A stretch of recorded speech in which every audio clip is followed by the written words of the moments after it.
I përshëndes, 17 shtator, ngriuni, luftoni për vendin tuaj, moto e Bill O'Reilly të madh, por dhe fokusit jo të vogël.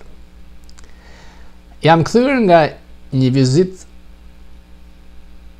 në dheun tim në Shqipëri, mbushur emocione. Falenderoj të gjithë ata që më respektuan me kohën e tyre të çmuar. Them se e njoh më mirë situatën atje mbas një bisede të gjatë me liderin e demokratëve, Dr. Berishën. Në këtë kohë që unë nuk kam qenë në Amerikë, ka ndodhur shumë gjëra dhe Amerika është në një çast përcaktues në historinë e përplasjes së konservatorizmit dhe tradicionalizmit me wokizmin, marksizmin, por shpesh erdhi viktima, do të thoshte edhe islamizmin. Charles Kirk ishte një djalosh eloquent, genial në debat, dhe më së shumti Trump është fitues pikërisht nga një nismë e tij për të regjistruar në mënyrë masive sa më shumë student amerikan me prirje nga tradita, nga kombi, nga dheu e vendit. Dihet që universitetet, kolegjet amerikane janë kthyer në një platformë të wokizmit, marksizmit dhe islamizmit. Turning point ishte ajo që Charles Kirk kishte ngritur. Kishte bërë vetëm një vit college, community college, por lexonte 100 libra në vit, siç thot, autodidakt, eloquent dhe G.D. Vance është thuajse se një grim cërëre përpara forcës së Charles Kirkut, por G.D. Vance është në atë vend pikërisht prej tij, jo prej Donald Jr.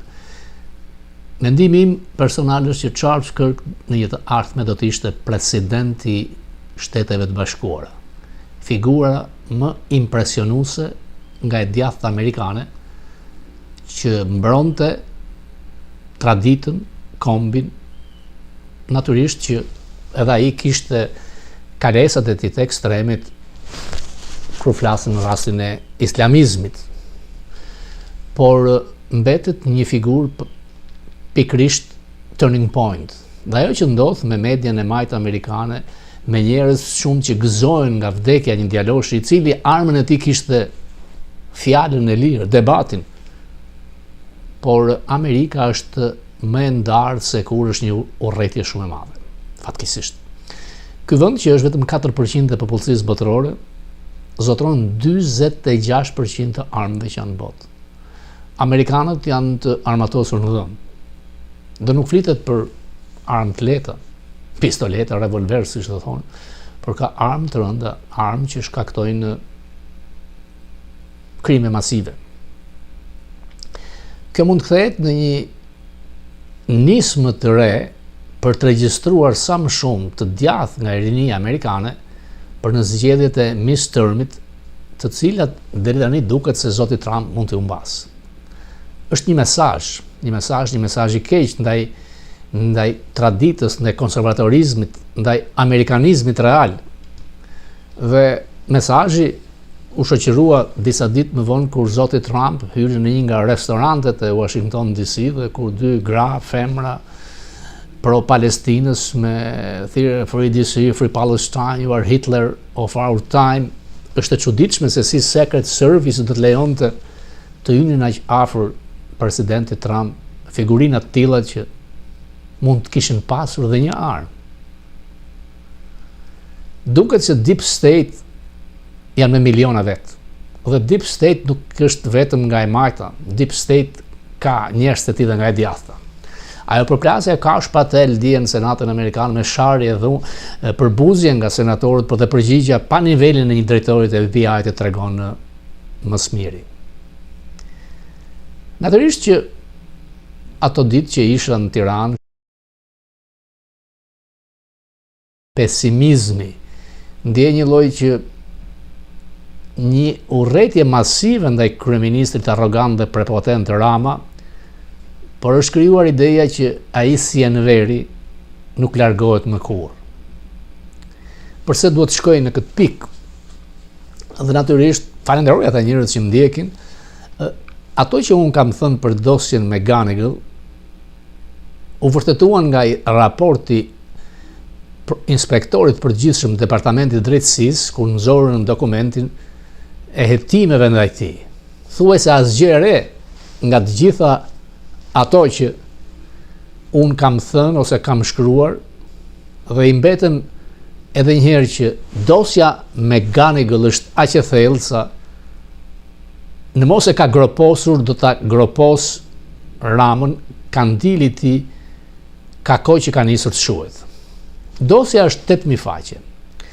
Në raportin e inspektorit përgjithshëm ju është thënë për 2 takime të tij në Tiranë, por janë të paktën deri në 4 takime të përgjuara këtu në SBA. Një është në Washington DC, një në New York, ja kam thënë.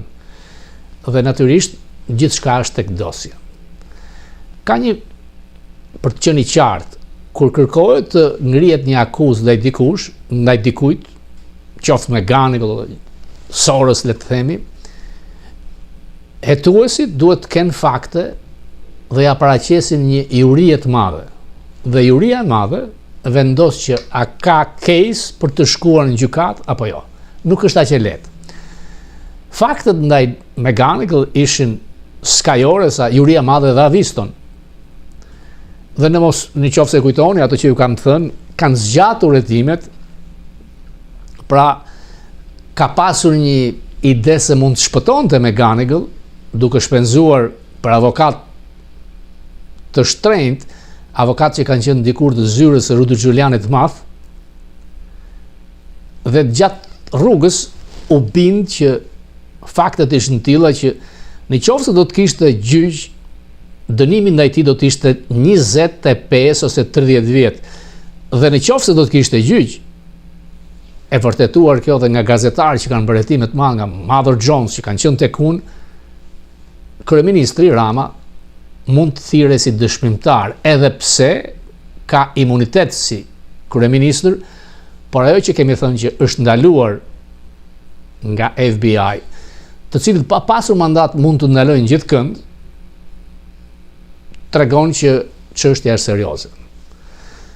Unë e di shumë mirë dhe nga takimet që patën në Tiranë që Rama tmerrohet nga dosja McGonigal, sepse e di sa thellë është zhyrë, sa është ndotur, sa është ndyrë, sa miliona e miliona dollar kanë kaluar nga zyra e tij. Ajo që më jep një habi është si është zhdukur fuga, Goebbelsi i Ramës. Rama e di mirë që ne e di mirë që sa herë që vinte në këtë tokë të beguar amerikane, fuga, i cili kërkonte edhe Benz Mercedes për të mbledhur Manhattanin para makinë luksoze, kishte një blok dhe çdo gjë kalonte përmes bllokut të tij. Fuga ishte ndrikulli me fytyrën më të ndyrë amerikane George Soros.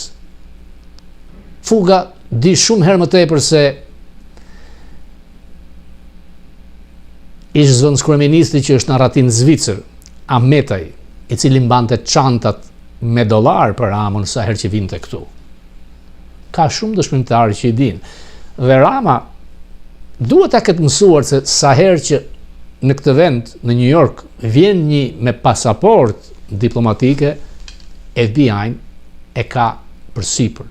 FBI di shumë për lëvizjet monetare të tij, lëvizjet e taula mballës and company të deputetit të tij, që e quante Mike Vlla, që u ndalua me $150,000 cash kur do të bëjë pagesa për foton e Obamës, dhe të tjera detaje që do t'i them në vijshmëri në kontaktet e mia përmes Fokusit. Personi A, personi B janë ata që e thithin, e përthithin në gropën e zhdukjes politike të Ramës. Personi A ish oficer i sigurimit ende vazhdon lidhjet dhe bashkëpunimin me kryeministrin Rama. Madje përmes tij Rama ka kërkuar të pajtohet edhe me Metën. Dhe një nga kërkesat mos më përmend me McGonigal. Berisha nuk i ndahet çështjes McGonigal. Dhe unë nga takimi i gjatë me doktorin pash se kishte një dieni dhe madje më ka dhënë informacione që edhe unë nuk i dija, sepse natyrisht nuk jam në Shqipëri, nuk jam në Tiranë. Krimi financiar, milionet dhe milionet e dollarëve janë në Tiranë, në Shqipëri, edhe në Kosovë. Rama duhet ta di se ka sy. E dim se si dërgoheshin miliona dollar deri në Monte Carlo për këtë rreth të FBI-t të quajtur McGonigal. McGonigal është mburrë rrugëve të Tiranës se do të heqim presidentin Trump në kohën e mandatit të parë të Donit Trump.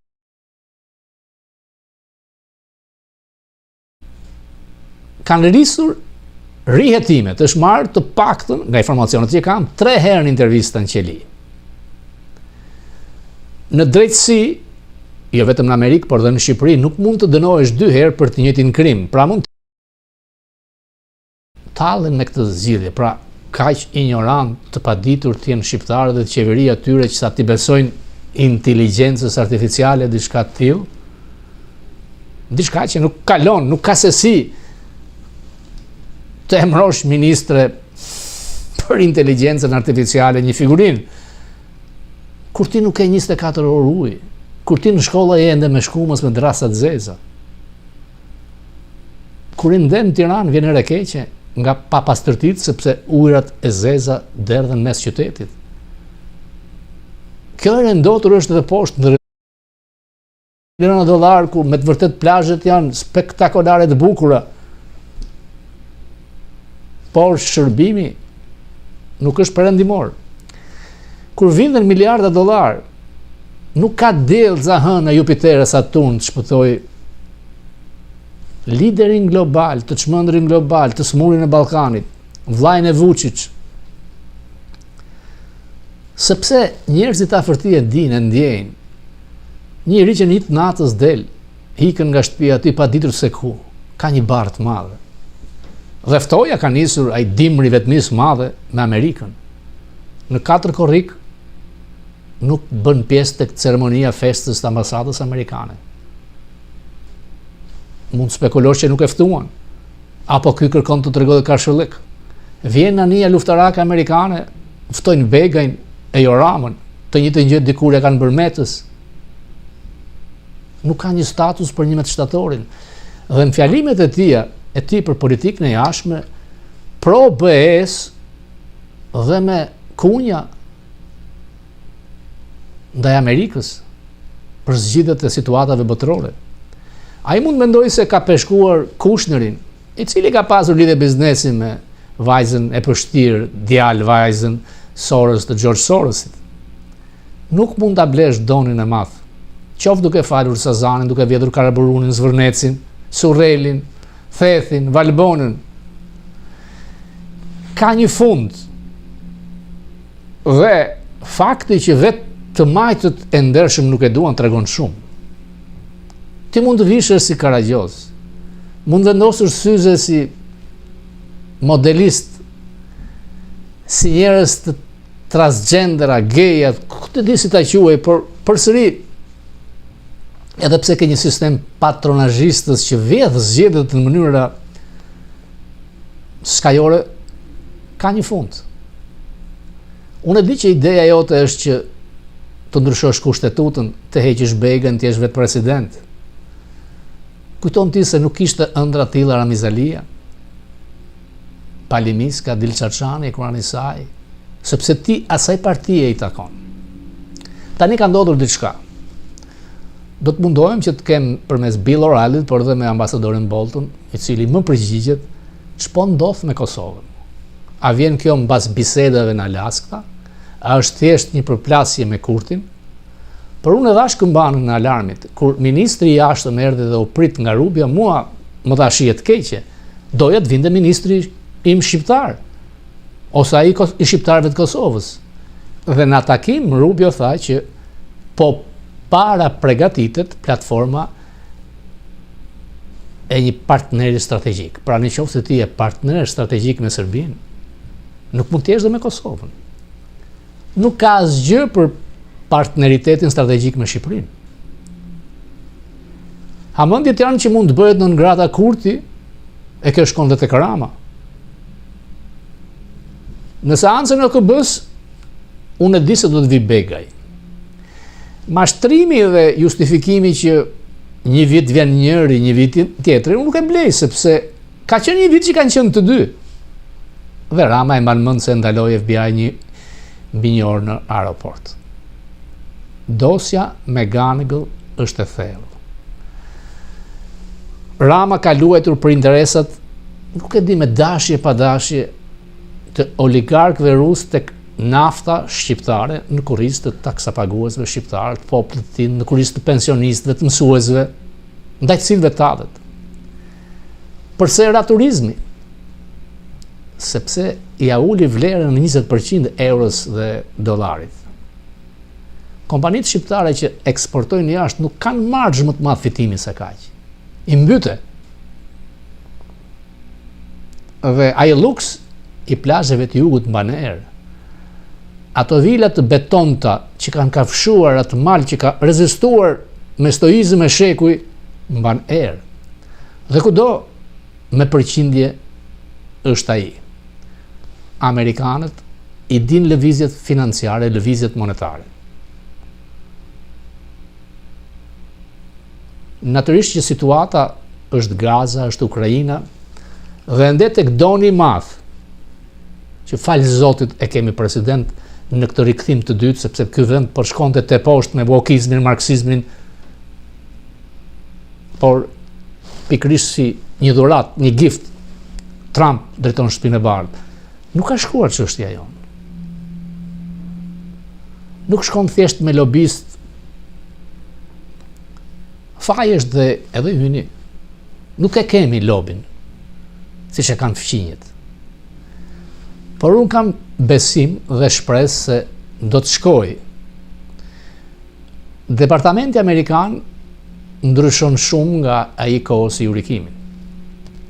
Edhe pse kanë kaluar pak emërime politike, rreth 70 vet, dhe pesa tjetër janë demokratë të regjistruar, të cilët kërkojnë ta pengojnë, nuk mbështetet më e majta, wokizmi. Dhe ju e keni parë që ambasadori amerikane e ngarkora me punë, nuk vrapon si jurikimi dikur. Opozita duhet ta shfrytëzojë. Kauza kryesore është dosja me Ganëgëll. Dhe aty ndërthuret largimi i dikujt që mban penga të vend. Nuk ka rëndësi se kush do të vi. Duhet hapur, duhet çmontuar sistemi.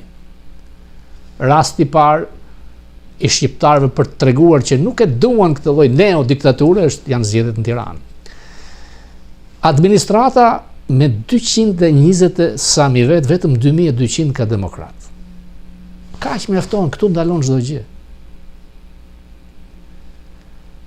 Është kthyer sistemi përmes patronazhistëve, dikur bashkëpunëtorët, kafkave të sigurimit, në diçka që kërkon të frenojë, të pengojë rotacionin. Pra, jetojmë në një lloj diktature ku Rama ka marrë çdo gjë.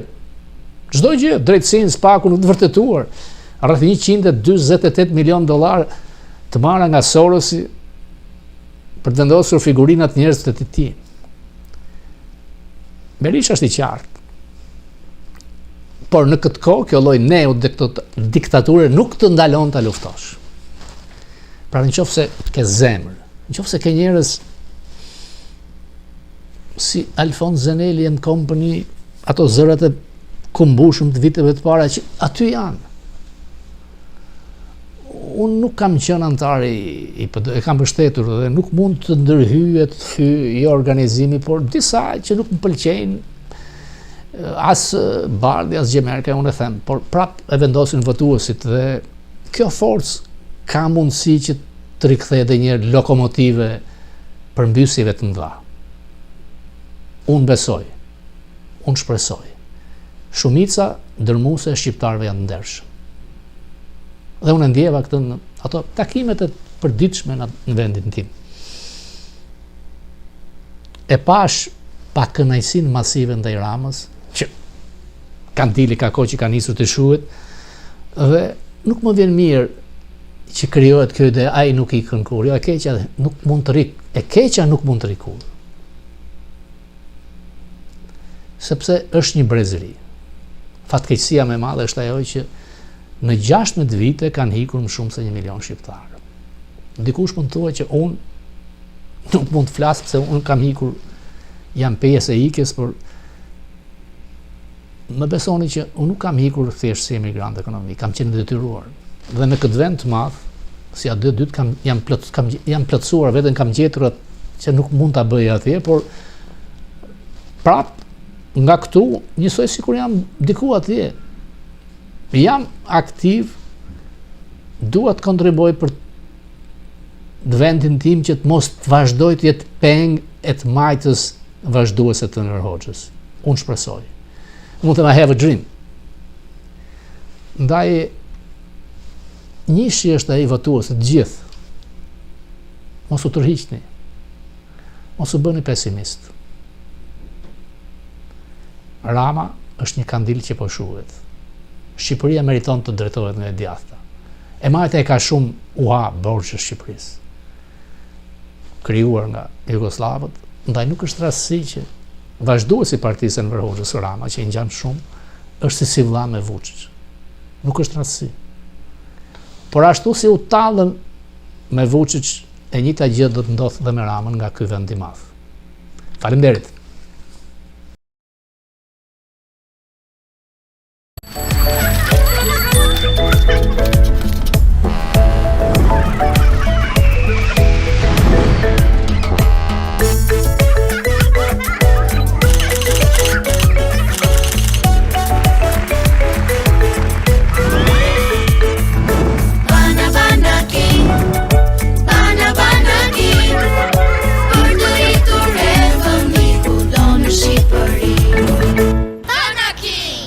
Kudo në Shqipëri.